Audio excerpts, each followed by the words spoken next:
Welcome to Collections of Cinema. Welcome back, everybody, to a brand new episode of Cinema's Controlling Stuff. Welcome back to a new episode of Collections of Cinema. Oh, you remembered the name of our podcast. With me, Woifi, and my co-host to the co-host to the co-host, Danielle. The other co-hosts are not here, so... First of all, on the podcast, it's Dani, not Danielle. Danielle Alicia. Dani L. Yeah, but I'm actually the host of this show because I came up with the title of the show. Therefore, I'm the main host. Wow, I came up with the idea to the show, so it's my podcast. Not Also, it's really. my Blu-rays.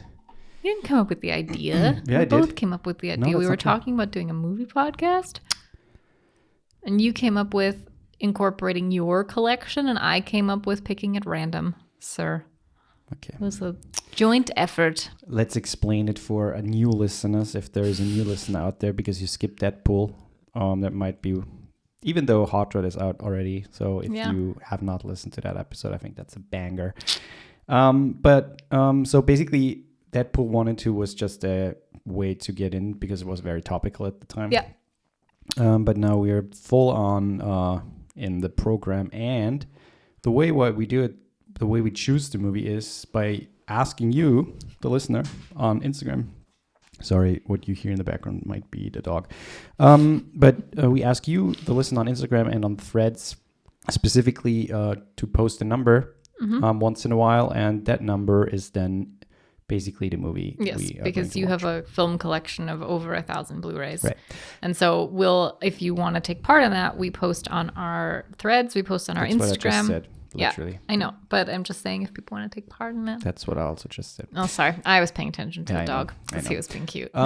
So today's number is number 16, and the title of the movie is What We Do in the Shadows. I also just wanted to preface. But, sorry, I just need to quickly finish my thought. But Okay. you might ask yourself, how is that number 16? That's exactly what I was going to say. Because the title is W, it starts with W, and we do it in alphabetical order. So the problem is that the German title of this movie is called Fünf Zimmer, Küche, Sarg. That's such a stupid title. Yeah, it's so stupid. Which translates to 5 rooms, kitchen, and coffin. Like, what? It's so dumb. What the actual fuck is that So title in if you're German? wondering why we have the German title, for those of you who don't know, we live in Austria. You can see it in the backdrop. Because my lovely husband is from Austria and I'm from the US. It sounded very condescending. I My mean, lovely husband. he is my Piece of lovely shit. husband. You're my oh, hi Bean. Hi, Bean. This is Bean. We're not playing right now though, Bean. No, we're not. Yes, you are from here. I'm from the US, and so a lot of his movies, some of them are the original English title, but some of them are like how the Germans changed the title. Brings me to my new Blu-ray that I just got in the mail. Ooh, Fall Guy. With Ryan Gosling and Emily Blunt, the limited collector's Blu-ray 4K edition steelbook. Yeah, I'm pretty excited about that one. I've seen it 2 times already, and I'm very excited to see it the third time. Okay, that's just on a side note. Yes. Let's start with the podcast. Starting with the podcast. Okay, so the movie is called What We Do in the Shadows, and there's also a show titled the same way, Yes. but we are talking about the movie from 2014. Written and directed by Taika Waititi and Jermaine Clement. Right. And Both hilarious people from New Zealand. even though I consider Jermaine Clement better than Taika. It's hard for me. You can't compare the two. I know, but They have similar humor, but he, in my opinion, he's the better actor. yeah, but Taika's a phenomenal director and writer. Yes and no, he has some hit and miss movies. Every director has hit and miss But movies. but yeah. Yeah. If, like, for example, if you haven't seen, for Jermaine Clement, if you haven't seen Flight of the Conchords, which was an HBO show, I wanted to bring that up it's too fucking quickly. brilliant. Yeah, it's quick. So funny. It's pretty good. So if you have not seen What We Do in the Shadows, it's a mockumentary style movie. So it's basically a documentary, fake documentary. That's why it's called mockumentary, about vampires living in an apartment together in New Zealand. That's basically it. It's very comedic. The style is obviously there are horror elements in the whole movie, but it's like dark comedy. It's dark comedy, but it's filmed as if there is a film team around them at all times, which they also acknowledge the film team. Yeah. Right, they address the film team and they talk to the film team, and I think one of the camera guys dies even in an incident later in the movie. I mean, there was one moment where the vampires were all looking at each other and the film crew, and they were like, "No, we can't eat the cameramen." Yeah. Okay, maybe just one of them. Maybe you can eat one of them. Yeah. But yeah, it's hilarious. And I just wanted to point out that movie was shot on a budget of 1.6 million. Wow. So nothing. And it made 7.3 million in the box office. Wow. Yeah. So basically, that's great. Almost 4 times the amount that they put in, they got back. And yeah, it's a very small movie and you can see it, but I think at the same time, I think that adds to the whole documentary style. Mm-hmm. That's great. That's great, Bean. And I think like rewatching it, it's not a cheap movie. It's made very well. There are some really cool effects in it. The history lessons of the vampire, of the different characters. Mm-hmm. It's very well done. Yeah, like I they agree. they completely did the research on documentaries, and they completely captured and rebuilt that style. Mm-hmm. I guess. Yeah. Yeah, it's great. It's really funny, and every character has their own quirks. And Let's talk about the characters. yeah, so Taika is Viago, I think, Viago, right? His name is Viago, and he's like kind of the mediator of the group. Like he's the more put together one, tries to be more conservative, I guess, or not conservative. What is the word I'm looking for? He just wants everybody to kind of get along and do their share. He's just kind of he is definitely the guy who keeps the group together and is the person who also is very lovely. Like he's not the typical vampire. He's a very lovely person. He went to New Zealand for love, essentially, because he came, I think, from Germany, somewhere in Germany, because he was in Germany first. Yeah. And he got shipped to New Zealand to find his old love, which at this point was already super old, or is already super old. No. You're at this point when we're watching it, she's super old. But when he originally went there, it took him, I think he said 18 months to be shipped like in his coffin overseas, and to find her. And by the time he got there, she had already married and found somebody and got married, and so she was taken. Yeah. But at this stage in their lives, she's old again. Yeah. Then the next one is Vladislav. I mean, that's Jermaine. Mm-hmm. He's like this very dark lord kind of figure, or was in the past, and like there were some references, like historic references to his character, and he's just the typical vampire, I would say. Like he has all those mystical powers. He can transform into any animal. He can hypnotize people.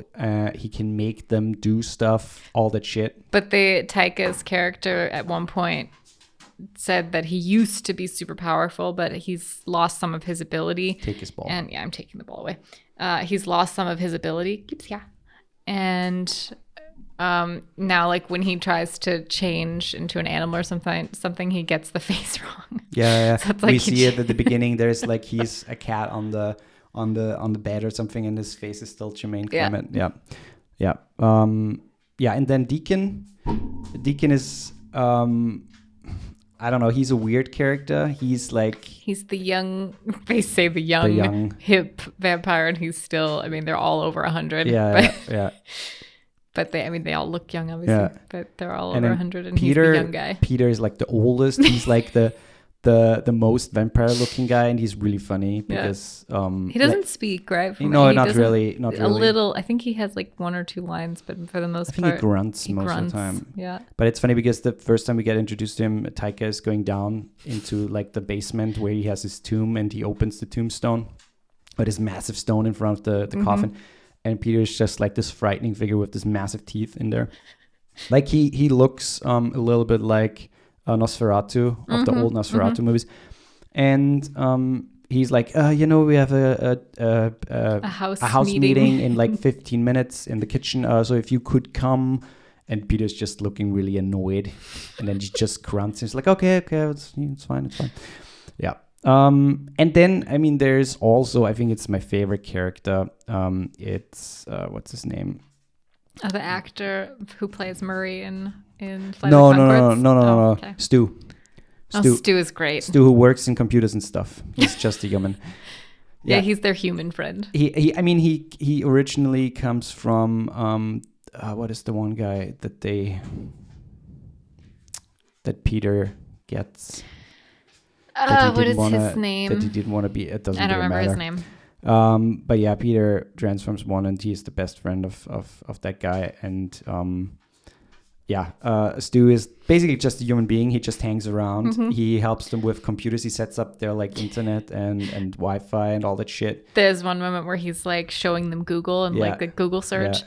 And Taika's character, Viago, is like, I lost a silk scarf in the 1920s. And and then the guy Deacon next to him is like, Google it.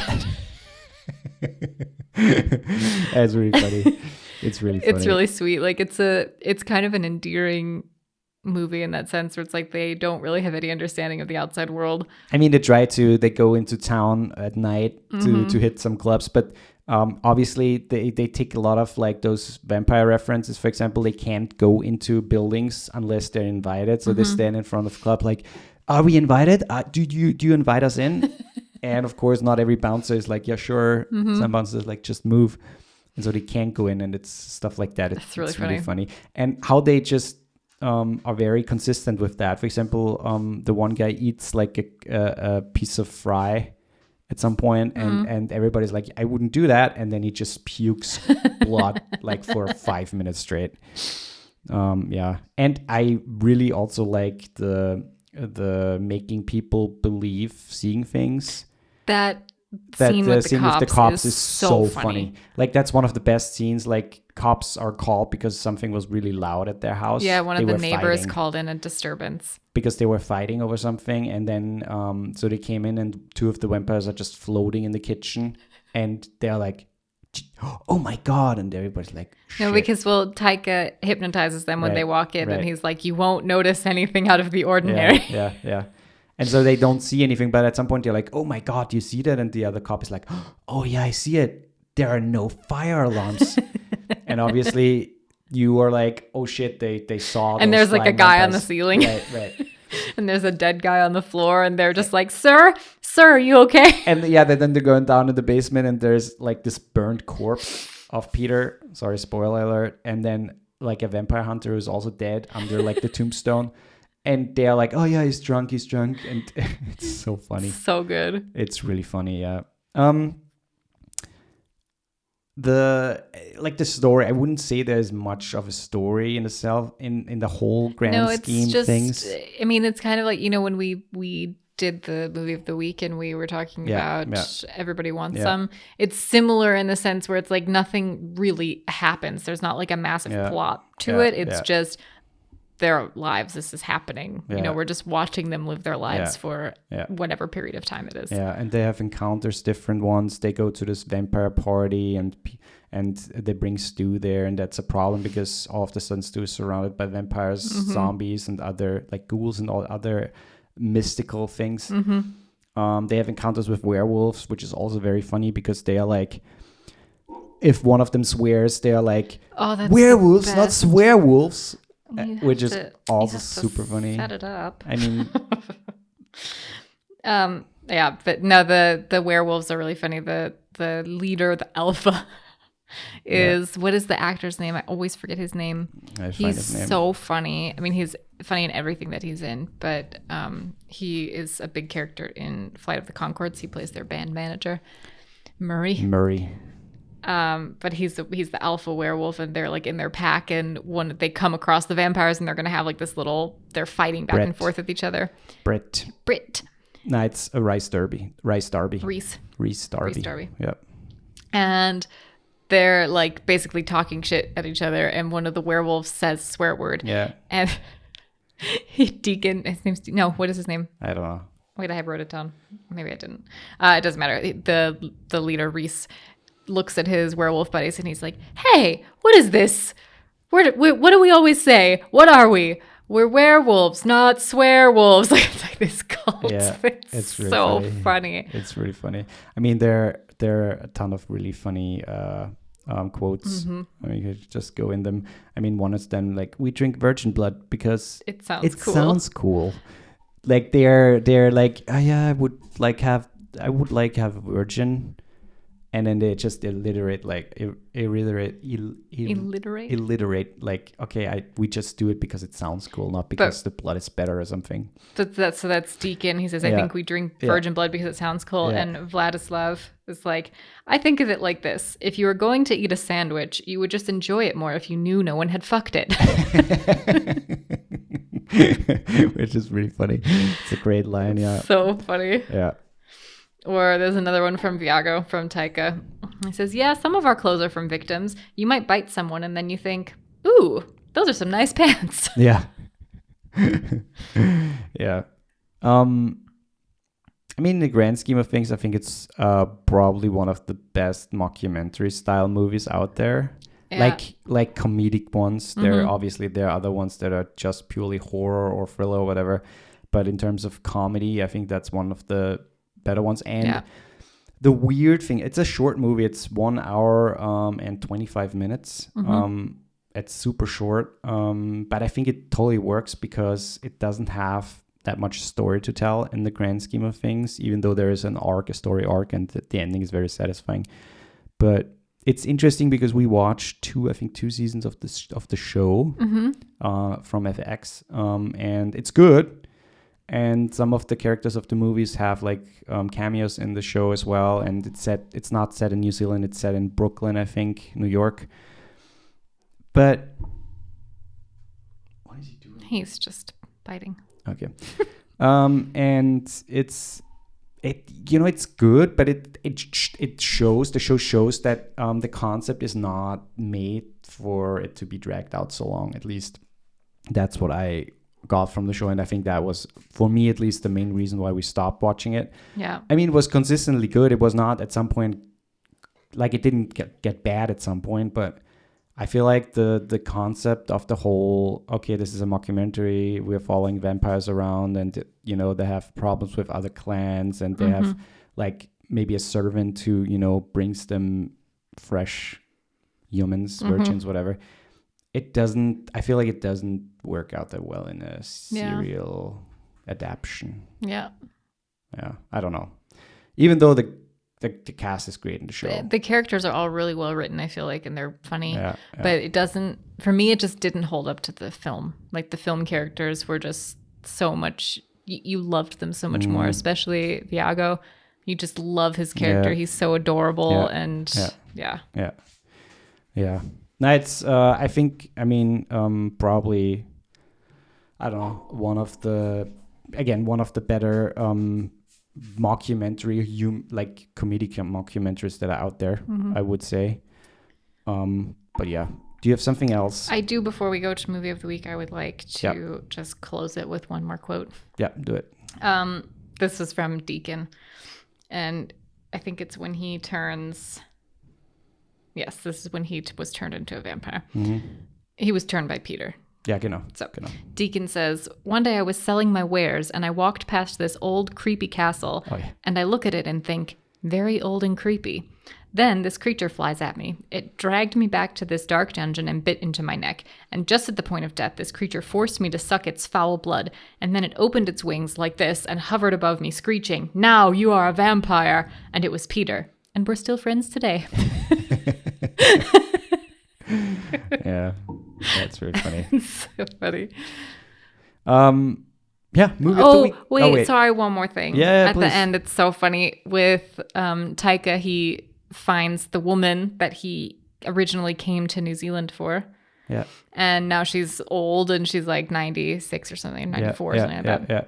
And he said, we just decided to be together because who cares? And this is what we want to do. And he said, I know that people are going to give us comments about the age difference. Yeah. And you're looking at him and he looks like he's 30, Yeah, you know? yeah. And he's like, yeah, I know people are going to be like, oh, what is that old woman, or what is that woman Cradle snatcher. doing with that old man? And he doesn't want to be called a cradle snatcher because he's with this 96-year-old young woman and he's like 300 something. Yeah, it's funny. Movie of the week.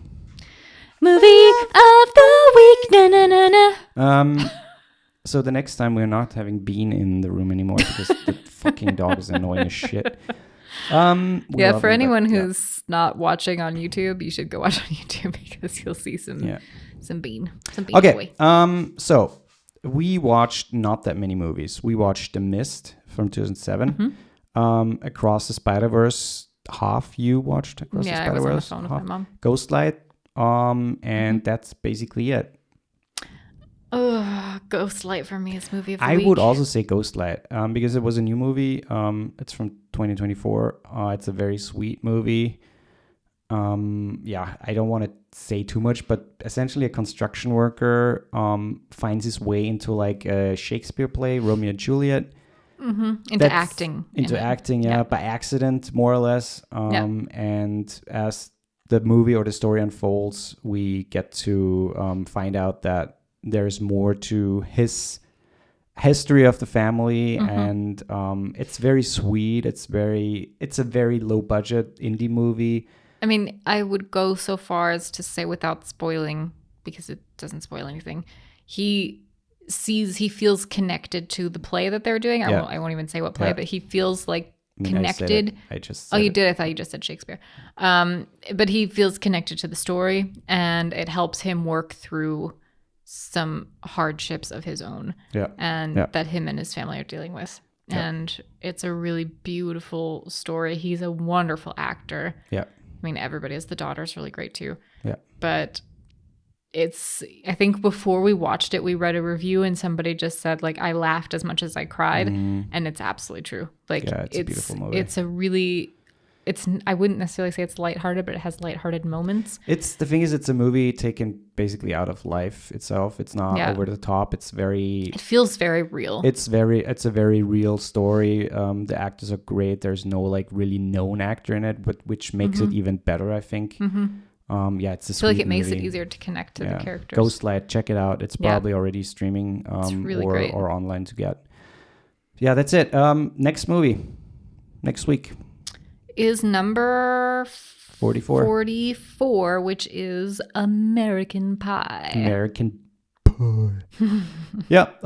That's it, everybody. If you like... The first one, obviously, yeah. That's why we said American Pie, another American Pie 2.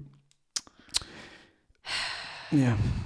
So, everybody, if you like what you hear, again, that's episode 4, so bear with us if we are still, like, trying to find their footing here. Also, I'm already stressed because my dad is here and we're going to work on something. Subscribe, please, everywhere you listen to podcasts, Spotify, YouTube, Apple Podcast, whatever. And comment on YouTube and share. I think there's a lot of people who are more likely to watch podcasts these days, so please share YouTube. It's very helpful. Rate it, like everywhere you can rate it, on Spotify, on Apple. Please just rate it, give us 5 stars.